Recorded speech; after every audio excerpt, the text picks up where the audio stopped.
Damanin, le patron de Renault-Nissan, Carlos Ghosn, est en prison au Japon, garde à vue prolongée. Est-ce que le gouvernement a pu entrer en contact avec lui?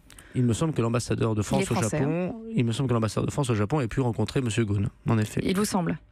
Oui, bon, d'abord, c'est une histoire compliquée, sur laquelle moi je n'ai pas d'opinion, d'abord parce qu'il y a le secret fiscal. Mais Gérald Darmanin, est-ce qu'en France, par exemple, la situation fiscale de Carlos Ghosn est irréprochable? Je suis ministre des Impôts et je ne dévoile aucun montant d'impôt, ni pour personne, ni pour M. Ghosn, ni pour Mme Michu. En l'occurrence, je constate que M. Ghosn n'est pas au-dessus des lois, manifestement, ni françaises ni japonaises. S'il a fraudé le fisc, il sera poursuivi, et avec la plus grande sévérité, mais il a le droit, comme tout le monde, à la présomption d'innocence. Et prendre la défense d'un grand patron qui aurait fraudé le fisc, c'est délicat en plein mouvement des Gilets jaunes. Mais moi, attendez, il faut un petit peu comprendre dans quelle situation on est. Voilà un homme qui arrive au Japon. C'est un grand patron franco-japonais, puisque vous savez qu'il y a Renault-Nissan. Il descend de son avion, il est arrêté. Il est au commissariat de police du Japon. Il a manifestement plusieurs jours de garde à vue. On lui reproche des faits très graves.